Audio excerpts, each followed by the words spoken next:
Hello दोस्तों, कैसे आप सभी। मैं हूं आपका दोस्त प्रदीप एंड स्वागत करता हूं प्रदीप गिरी एकेडमी पे। गाइस, अब नया यूनिट स्टार्ट करने वाले जिसका नाम है काइनेटिक्स ऑफ पार्टिकल्स। आज जो टॉपिक कवर करने वाले गाइस वो है इसके काइनेटिक के अंदर न्यूटन सेकंड लॉ, और उसके अंदर रेक्टिलिनियर वाला पार्ट आज पहले करने वाले, उससे रिलेटेड न्यूमेरिकल करने वाले। अगर गाइस आप लोगों का कंटिन्यू सपोर्ट मिला तो गाइस प्लीज, मैं पिछले कई दिनों से देख रहा हूँ एनालिटिकल पे आप लोग वीडियोस को लोगों तक पहुंचा नहीं रहे, क्योंकि हमें सब दिखाई देता है गाइस। आप चाहते हैं कि मोटिवेशन बरकरार रखे तो हर ग्रुप में सब जगह तक शेयर कर दिया करो गाइस, थोड़ा अच्छा लगता है। और अगर नए हो तो प्लीज चैनल को सब्सक्राइब जरूर कर दिया करो। अब काइनेटिक्स ऑफ पार्टिकल, सबसे पहले काइनेटिक्स क्या होता है। काइनेमेटिक्स में तो मैंने दोनों बताया था, पर काइनेटिक्स फिर से एक बार देखो गाइस। अगर कोई बॉडी मोशन में है और अगर हम उसके कॉजेस को कंसीडर कर रहे हैं कि भाई वो मोशन में क्यों है, उसके फोर्सेस को कंसीडर कर रहे हैं, तो वो हमारा काइनेटिक्स होता है। क्या होता है? जिसके अंदर कंसीडर नहीं करते थे वो हमारा काइनेमेटिक्स था, जिसके अंदर कंसीडर करते हैं वो हमारा क्या है, काइनेटिक्स है। तो गाइस अब और कुछ चीजें इसके अंदर हम देखेंगे। सबसे पहले Newton second law of motion क्या होता है guys. Newton second law of motion को समझने से पहले सबसे पहले उसके तीन लॉ फिर से एक बार समझ लेते हैं। पहले लॉ में क्या बताया गया? पहला लॉ इनर्शिया से रिलेटेड था। अगर बॉडी रेस्ट में है तो रेस्ट में ही रहेगी, मोशन में है तो मोशन में ही रहेगी। जब तक कोई उस पर एक्सटर्नल अनबैलेंस फोर्स एक्ट नहीं होगा तब तक बॉडी अपने स्टेट को चेंज नहीं करता, बिल्कुल नहीं चेंज करता। यह था हमारा न्यूटन फर्स्ट लॉ। अब सेकंड लॉ की बात करें तो गाइस, सामने अगर कोई बॉडी है उसका मोमेंटम उतना ज्यादा चेंज होगा जितना ज्यादा हम उस पर फोर्स लगाएंगे। ओके, जितना जितना ज्यादा फोर्स लगाएंगे उतना सामने वाले बॉडी का मोमेंटम ज्यादा चेंज होगा। तो rate of change of momentum is directly proportional to applied force. ये था न्यूटन का सेकंड लॉ। अगर थर्ड लॉ की हम बात करें तो आप सभी को पता है। चलो थर्ड लॉ कमेंट बॉक्स में लिख के दिखाओ, जैसा रिएक्शन वैसा एक्शन। चलो फटाफट। तो गाइस थोड़ा इसके बारे में और हम डिस्कस कर लेते हैं। जैसे कि हमने सबसे पहले इसको 8th स्टैंडर्ड में लॉ पढ़ा था, फिर 9th स्टैंडर्ड में भी हमने देखा था कि rate of change of momentum momentum final momentum minus initial momentum, okay, is directly proportional to applied force. और जैसे ही गाइस हमें प्रोपोर्शनल के साइन को हटाते तो दो चीजें लगती है, इक्वल और कांस्टेंट। दोनों में से एम बाहर आ गया, v minus you upon T. अब गाइस एम और ये क्या है हमारा एक्सेलरेशन। अब के यहाँ हम लोग क्या ले लेते हैं, के की वैल्यू 1 ले लेते हैं, मास इंटू एक्सेलरेशन, तो बन गया ये। तो न्यूटन सेकंड लॉ के थ्रू ये बनता है हमारा। और गाइस बट अब हमें इसके अंदर जो चीजें फोकस करना है वो उसको इस तरह से देखना है, summation of forces, summation of all forces which is equal to mass into acceleration. Okay, अब एक एग्जांपल यहाँ जो आपको दिखाई दे रहा है, मैं अगर यहाँ बताना चाहूँ, आपको दिखाई दे रहा है नंबर ऑफ फोर्सेस इस बॉडी पे एक्ट हो रहा है, तो उन सभी फोर्सेस का समेशन होके इस बॉडी पे एक्ट होगा और ये बॉडी क्या होगा, एक्सेलरेट होगा। क्या होगा? एक्सेलरेट होगा इन the direction of resultant force. Okay, तो ये जितने हैं सब इस पे फोर्स लगा रहे हैं, मतलब इन सभी फोर्सेस का समेशन इस पे लगेगा और ये बॉडी क्या होगी, एक्सेलरेट होगी। जैसे यहाँ एक और ये दिया हुआ है, इसको भी हम लोग देख लेते हैं। ये देखो आपको दिखाई दे रहा है नंबर ऑफ फोर्सेस लगे, इनका टोटल हो गया और बॉडी एक्सेलरेट हो गई। ओके, अब गाइस चलते हैं थोड़ा और आगे की तरफ। इसके अंदर और क्या, हाँ, न्यूटन सेकंड लॉ के अंदर एक चीज का और आपको ध्यान रखना है गाइस। अगर मान लो मैं किसी के ऊपर फोर्स लगा रहा हूं और सामने वाला और मेरा दोनों का स्ट्रेंथ अगर सेम है तो वहां रिजल्टेंट फोर्स कितना होगा, जीरो होगा। रिजल्टेंट फोर्स क्या होगा, जीरो होगा। बट अगर रिजल्टेंट फोर्स जीरो नहीं है तो बॉडी एक्सेलरेट होगा। जैसे एग्जांपल, अगर सामने वाला कोई बंदा है जिसका स्ट्रेंथ बहुत ज्यादा है, ओके, उसने मुझे धक्का दिया तो मैं क्या हो जाऊंगा, मैं एक्सेलरेट होऊंगा ना। बट अगर हम दोनों का स्ट्रेंथ सेम है तो यहाँ फोर्सेस क्या हो जाएगा, जीरो हो जाएगा। तो यहाँ क्या लिखा हुआ, सेकंड न्यूटन सेकंड लॉ के थ्रू एक और statement, if the resultant force acting on a particle is not zero, जो फोर्स का रिजल्ट आ रहा है अगर वो जीरो नहीं है, पार्टिकल पे लगने वाला पार्टिकल पे लगने वाला फोर्स का रिजल्टेंट अगर जीरो नहीं है, the particle will have an acceleration proportional to magnitude of resultant and in the direction of resultant force. अगर गाइस पार्टिकल पे लगने वाला रिजल्टेंट फोर्स जीरो नहीं है तो गाइस जिस डायरेक्शन में रिजल्टेंट फोर्स लगा है उस डायरेक्शन में बॉडी एक्सेलरेट होगा। ओके, अगर रिजल्टेंट फोर्स जीरो नहीं है, ये भी न्यूटन सेकंड लॉ के थ्रू बताया गया है। अब आगे कुछ और चीज गाइस, हाँ, ये डी एल एम्बर्ट इन्होंने क्या बोला था, जैसे आपको पता है न्यूटन बाबा का force equal to mass into acceleration. इसको हम inertial force, mass into acceleration को टोटल हम इनर्शियल फोर्स भी कहते हैं। तो टोटल फोर्सेस में से जब इनर्शियल फोर्स को माइनस करेंगे तो बॉडी हमारी कौन से स्टेट में चली जाती है, इक्विलिब्रियम स्टेट में चली जाती है। तो अगर बॉडी को हमें इक्विलिब्रियम स्टेट में लाना है तो हमें टोटल फोर्स में से इनर्शियल फोर्स को क्या करना पड़ता है, माइनस करना पड़ता है। और ऐसा किसने बताया था, डी एलम्बर्ट ने बताया था। इससे रिलेटेड न्यूमेरिकल्स कभी कभार देखे जाते हैं, वैसे बहुत कम आते हैं, बहुत कम इस तरह से सॉल्व करके, मतलब इस मेथड को दिया जाता है कि स्पेशली बोला जाता है कि इस मेथड से सॉल्व करो, बहुत कम बोला जाता है। बट गाइस फिर भी आपको ये आना चाहिए, आपको पता रहना चाहिए, सब चीजें पता रहेगा तो ज्यादा अच्छा है। तो चलो आगे, अगला। अब देखो गाइस काइनेमेटिक, ये तीन चीजें, ये तीनों इक्वेशन आपको पता है, v equal to u plus a t, s का पता है, v का पता है। बट गाइस यहाँ जनरली अब हम काइनेटिक्स पढ़ रहे हैं, तो हम फोर्सेस की बात करेंगे, मास इनटू एक्सेलरेशन। अब यहाँ दो डायरेक्शन, जनरली हम दो ही डायरेक्शन में हमारे सब सॉल्व हो जाएंगे। तो summation of forces in y direction, mass into acceleration in y direction. अब मास तो गाइस हर जगह सेम होता है ना, तो इस पे एक्स और वाई मत सोचना। तो summation of forces in x direction, mass into acceleration in x. तो गाइस अब चलते हैं न्यूमेरिकल, इसके सॉल्व करते हैं। Numerical of Newton second law of rectilinear motion.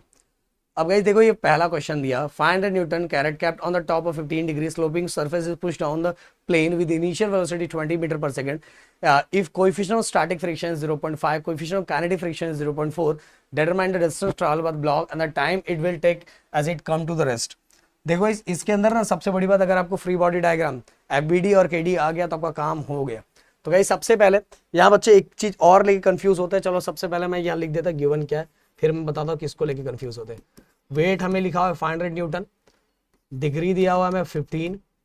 इसके बाद गाइस हमें initial velocity 20 metre per second, और साथ में डिटरमाइन द डिस्टेंस एस निकालना है, और साथ में टाइम निकालना है, टाइम भी निकालना है, और final velocity come to the rest, मतलब फाइनल लास्ट में बॉडी जाके रेस्ट में आ जाएगी 0 मीटर पर सेकेंड। अब देखो गाइस कभी कभार हमें न्यूटन सेकंड लॉ इक्वेशन पहले यूज करते हैं और काइनेमेटिक बाद में यूज करते हैं। कभी कभी काइनेमेटिक वाला इक्वेशन पहले यूज करते हैं और न्यूटन सेकंड लॉ बाद में यूज करते हैं, और बहुत सारे बच्चे इसको लेके कंफ्यूज होते हैं। तो देखो गाइस यहाँ अपने को फाइंड करना है एस और टी, एस और टी फाइंड करना, तो सिंपल सी बात है, अपने को काइनेमेटिक इक्वेशन यूज करना ही पड़ेगा एस और टी फाइंड करने के लिए। बट क्वेश्चन है कब फाइंड करें।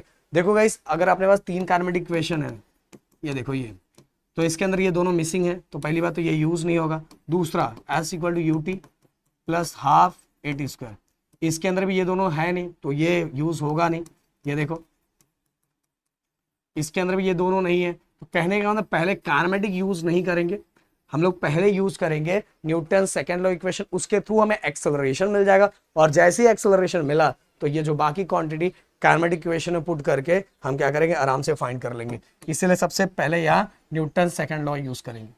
तो गाइस आपको फ्री बॉडी डायग्राम एक अच्छी तरीके से आना चाहिए। यहाँ फ्री बॉडी डायग्राम मैं बना के बताता हूँ। देखो ये ब्लॉक जैसे है वैसे बना दो, बना दिया। फिर इसके बाद गाइस ये हमारा एक्स एक्सिस और ये हमारा वाई एक्सिस ड्रॉ कर दिया। ये करने के बाद वेट हमेशा डाउनवर्ड डायरेक्शन में रहता है, कर दिया। अब गाइस देखो यहाँ कितना दिया, वेट कितना, 500 न्यूटन लिख दिया। अब गाइस याद रखो ये हमारा एंगल, ओके, एंगल कितना है 15 डिग्री। और याद रखो गाइस जिधर एंगल होता है, एंगल जिधर होता है उसके साथ उसके साइड ही इसको दो कंपोनेंट में रिजॉल्व करेंगे, कॉस थीटा दूसरा साइन थीटा, तो उसके साइड ही हमारा क्या होता है, कॉस थीटा होता है। तो देखो इसके पैरेलल ही है, ऐसे ड्रॉ कर दो, और इसके पैरेलल ये वाला ड्रॉ कर दो। तो गाइस मैंने बताया जिधर एंगल वहां कॉस, तो 500 कॉस थीटा। देखो इसका कंपोनेंट कॉस थीटा और दूसरा कंपोनेंट 500 साइन थीटा। अब गाइस एक चीज और मैं बताना चाहूंगा, बच्चे कंफ्यूज होते हैं कि इसमें प्लस रहेगा किसमें माइनस रहेगा। देखो इस अगर ये फोर्थ क्वाड्रेंट के अंदर है तो आपको दिख रहा है ये वाला पार्ट प्लस होता है, ये वाला पार्ट प्लस होता है, ये माइनस होता है, ये माइनस होता है। तो सिंपल सी बात है, कॉस थीटा प्लस में होगा और साइन थीटा कहाँ होगा, माइनस के अंदर होगा। कहाँ होगा, साइन थीटा माइनस के अंदर। वही अगर इस क्वाड्रेंट के अंदर होता तो गाइस दोनों कॉस और साइन दोनों ही माइनस होता। समझ में आ, अगर मान लो इस क्वाड्रेंट के अंदर है तो एक प्लस में होता है एक माइनस में होता है, इस क्वाड्रेंट के अंदर है तो दोनों किसके अंदर होता है, प्लस के अंदर होता है। बट जनरली मैं ऐसे समझाने के लिए समझा रहा हूँ। तो देखो अगर इस क्वाड्रेंट के अंदर दोनों माइनस हो जाएगा, इस क्वाड्रेंट के अंदर कॉस क्या हो गया, प्लस, और ये हमारा जो सॉरी साइन हमारा प्लस हो गया और कॉस हमारा क्या हो गया, माइनस हो गया। अब गाइस इसके अंदर और कुछ चीजें हमें लिखनी है। अगर कोई भी सरफेस, कोई बॉडी किसी सरफेस के साथ अटैच है तो सरफेस भी उस पर नॉर्मल रिएक्शन एक्ट करता है। तो नॉर्मल रिएक्शन हमेशा अपवर्ड डायरेक्शन में होता है। तो नॉर्मल रिएक्शन ये हो गया, और साथ में गाइस बॉडी का मोशन जिधर होता है, बॉडी का मोशन इस साइड है, तो कोएफिशिएंट ऑफ फ्रिक्शन जस्ट उसके अपोजिट साइड में होता है। ओके, अब यहां हम केडी भी ड्रॉ कर लेते हैं। केडी में बस गाइस हमें क्या बताना है पता है, बॉडी का मोशन। बॉडी का मोशन कौन से साइड है, बॉडी का मोशन इस साइड है, मास इंटू एन एक्सेलरेशन, बस वही दिखाना, ज्यादा कुछ दिखा, अलोंग एक्स एक्सिस। तो चलो इसीलिए हम लोग न्यूटन सेकंड लॉ पहले यूज करेंगे। बाय अप्लाइंग, क्या हो गया, applying NSL, Newton second law equation. तो सबसे पहले summation of forces in y direction, mass into acceleration y direction. अब गाइस देखोगे कि ये जो मोशन हो रहा है अलोंग एक्स एक्सिस हो रहा है, तो एक्सेलरेशन वाई एक्सिस पे तो हो ही नहीं रहा है, एक्सेलरेशन कहाँ हो रहा है, एक्स एक्सिस पे हो रहा है। तो सिंपल सी बात है, ये वाला पार्ट पूरा का पूरा क्या हो जाएगा, जीरो, क्योंकि एक्सेलरेशन वाई एक्सिस पे नहीं हो रहा है। तो summation F of y equal to zero. अब वाई एक्सिस पे क्या क्या दिया पहले देखते हैं। देखो नॉर्मल रिएक्शन, ये नॉर्मल रिएक्शन हमारा वाई एक्सिस पे है, और साथ में देखो ये हमारा वाई एक्सिस ही है ना, वाई एक्सिस पे एक और कंपोनेंट दिया हुआ है 500 cos थीटा, 500 cos थीटा, ये भी वाई एक्सिस पे ही है। बट गाइस अगर आप देखोगे तो ये नीचे की तरफ है,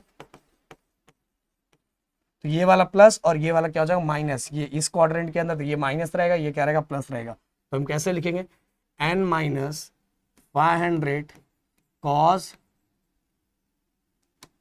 cos theta equal to zero.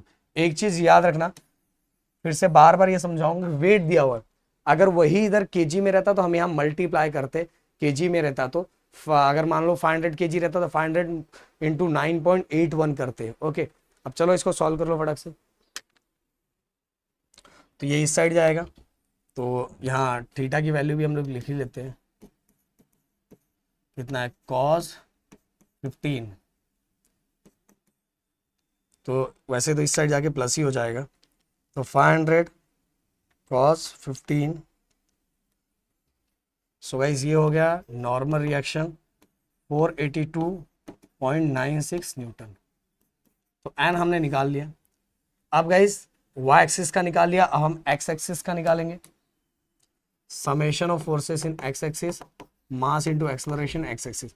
X axis पे तो एक्सेलरेशन हो रहा है गाइस, बस यहाँ आंख बंद करके देखो, आंख बंद करके नहीं देखना, आंख खोल करके देखना कि एक्स एक्सिस पे क्या क्या हो रहा है। सबसे पहली बात तो ये देखो, ये इस साइड है, मतलब ये हमारा माइनस में रहेगा, ये एक्स एक्सिस पे है, और एक्स एक्सिस के अलोंग क्या है 500 sin थीटा, और ये हमारा ये क्वाड्रेंट के अंदर है, मतलब ये प्लस में होगा एक्स एक्सिस के, और ये क्या होगा माइनस के अंदर। एक्स एक्सिस पे देखो एक ये है, एक ये है, एक ये है और एक ये है। तो अब लिखो 500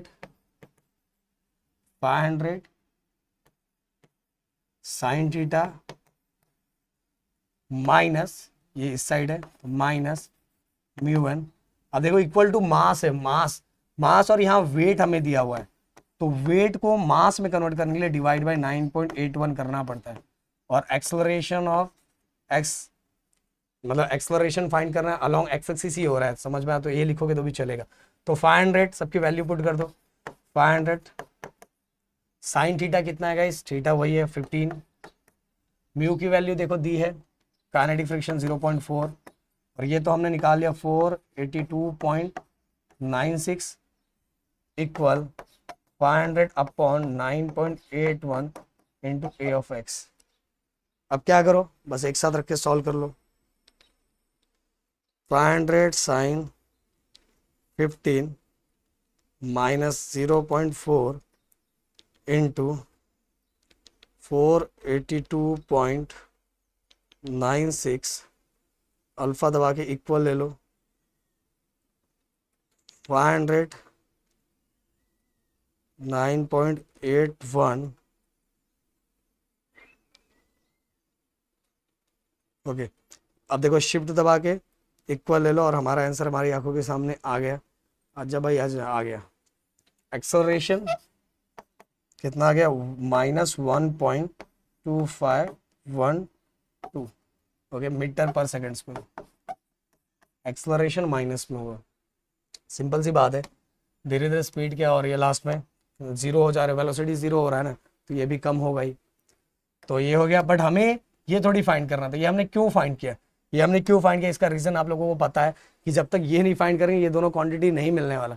अब काइनेमेटिक इक्वेशन अब यूज करेंगे, v equal to u plus a t, v zero है, फाइनल वेलोसिटी जीरो है, u कितना है गाइस 20, माइनस इसलिए लिखा क्योंकि एक्सेलरेशन माइनस में, इसलिए पहले लिख दिया माइनस में, 1.2512 इंटू टी, आराम से हो जाएगा।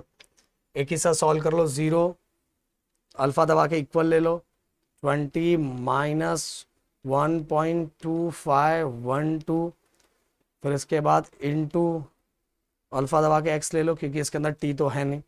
अब शिफ्ट दबा के आंसर देखो, तो गाइस आपका आंसर आ गया टी इक्वल टू 15.98, मतलब डायरेक्ट लिख सकते हो 16 सेकेंड, या तो उतना लिखोगे तो भी चलेगा। ये हो गया। अब इसके साथ ही और हमें क्या फाइंड करना है, हमें डिस्टेंस भी फाइंड करना है। तो डिस्टेंस के लिए आप कोई फॉर्मूला ले सकते हो, v square equal to u square plus 2as, ये ले लो। अब देखो ये तो जीरो है, ये कितना है 20, माइनस मैंने इसलिए लिखा क्योंकि एक्सलरेशन माइनस में, ए कितना है 1.2512 इंटू एस। अब जीरो 20 का स्क्वायर 1.2512 इंटू एस, तो ये शिफ्ट दबा के इक्वल ले लो और आपका आंसर आपकी आंखों के सामने आ गया। एस इक्वल टू 159.84 है, मतलब 160 लिख सकते हो, 160 मीटर। हो गया एकदम, बहुत मजेदार तरीके से कर दिया हमने। फटाक से इसका एक स्क्रीनशॉट ले लो, हम बढ़ते हैं अपने नेक्स्ट क्वेश्चन की तरफ। तो अगला question, find force P required to accelerate the block shown in a figure 2.5 metre per second square, take coefficient of kinetic friction ही है, मतलब इक्वल टू 0.3। अब देखो गाइस यहाँ हमें क्या फाइंड करना है, फाइंड P, मतलब ये फोर्स फाइंड करना है। ये देखो ये, अब इसका भी हम क्या करेंगे, ब्लॉक डायग्राम ड्रॉ करते हैं।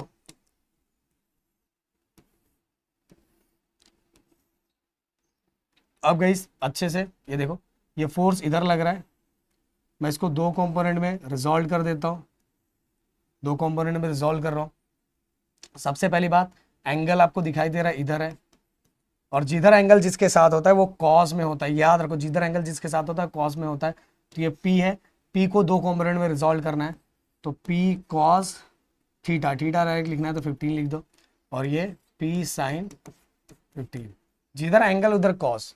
ओके, अब ये हमारा, और साथ में क्या, बॉडी का मोशन इस साइड है, बॉडी का मोशन इस साइड है, तो कोएफिशिएंट ऑफ फ्रिक्शन जस्ट इसके अपोजिट साइड होगा, और वेट हमेशा डाउनवर्ड डायरेक्शन में है, नॉर्मल रिएक्शन कहाँ होगा, अपवर्ड साइड में, अपवर्ड साइड में।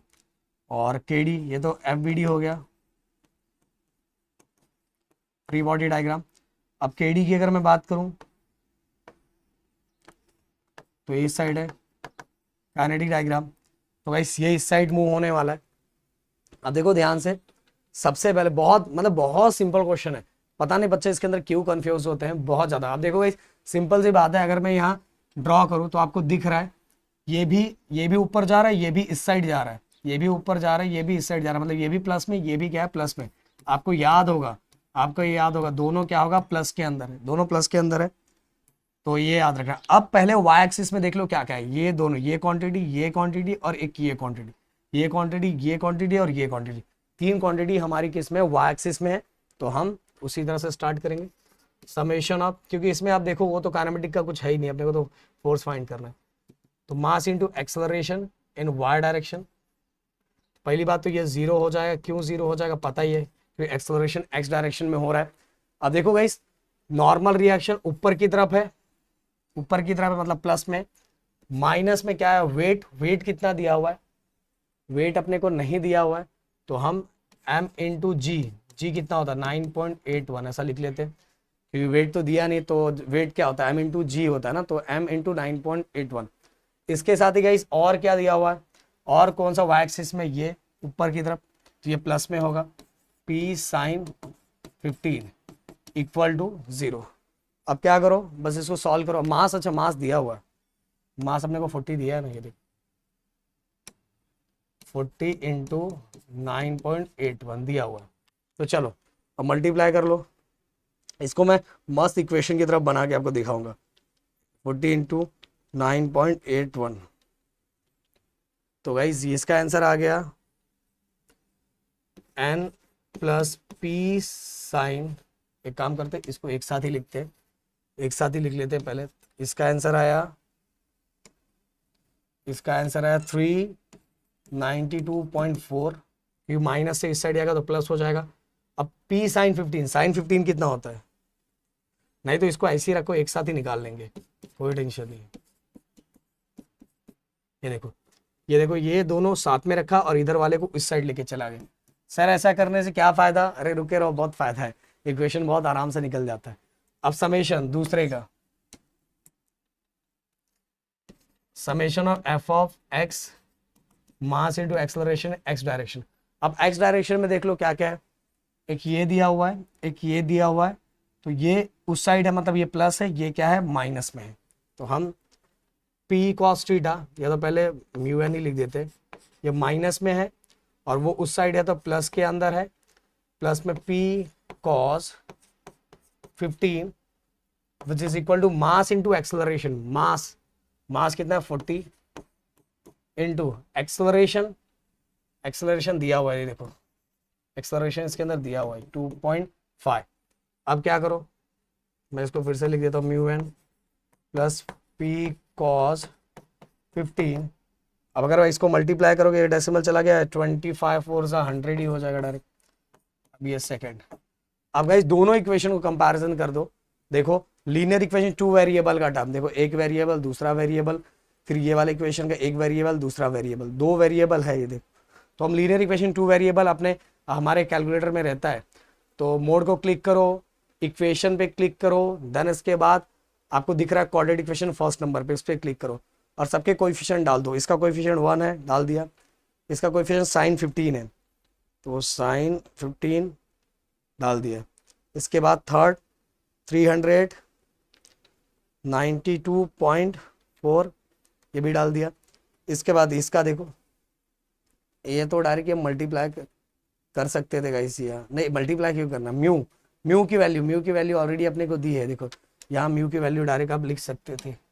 एक मिनट, तो माइनस कोएफिशिएंट कितना 0.3, तो डायरेक्ट ये 0.3 माइनस 0.3। इसके बाद गाइस cos 15, फिर इसके बाद 100। अब देखो हमारा x की वैल्यू आ गई, बट हमें x तो वैसे चाहिए नहीं, x की वैल्यू हमें इसके अंदर 2 वैल्यू मिलेगी ना, नॉर्मल रिएक्शन, क्योंकि हम लीनियर इक्वेशन यूज कर रहे हैं, तो हमें n का भी मिल जाएगा, या x दिखेगा, x मतलब n, और दूसरा y की वैल्यू हमारी कितनी आ गई, y की वैल्यू आ गई, y मतलब p 208.62। और अगर टेंशन की वैल्यू लेना चाहते तो वो भी लिख लो यार, चाहिए तो आपको, तो ये है 338.40। क्लियर, तो हमने दोनों चीजें फाइंड कर ली। ओके, तो गाइस फटाक से इसका एक स्क्रीनशॉट ले लो, बढ़ते हैं हम नेक्स्ट क्वेश्चन की तरफ। सो गाइस ये वाले क्वेश्चन का बस मैं आपको ब्लॉक डायग्राम बना के दूंगा और कुछ दे दूंगा, देखूंगा मैं कितने सारे बच्चे इसका आंसर लिखते हैं और आंसर देते हैं, तो जरूर देना। तो क्या लिखा हुआ है, N 80 kg block rest on a plane as shown in a figure, find the acceleration with which block slide down using Newton's second law if coefficient of kinetic friction is कितना दिया हुआ है, kinetic friction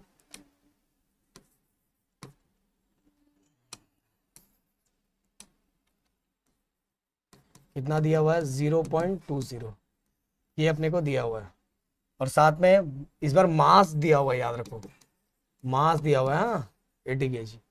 और फिर इसके बाद अपने को क्या फाइंड करना है, एक्सेलरेशन फाइंड करना है। एक्सेलरेशन फाइंड करना है, देखो बस एक्सेलरेशन फाइंड करना है। मैं इसका बस फ्री बॉडी डायग्राम बना के दूंगा आप लोगों को, मैं देखना चाहूँ कितने बच्चे इसको सॉल्व करके देते हैं। ये हमारा वाई एक्सिस, ये हमारा एक्स एक्सिस। अब गाइस वेट हमेशा डाउनवर्ड डायरेक्शन में रहता है, तो वेट नीचे की तरफ, थोड़ा स्ट्रेट ले लो यार, नीचे की तरफ। तो ये हमारा कितना दिया, 80 kg लिखा हुआ है, तो वेट हमेशा लेते हैं तो 80 इंटू 9.81।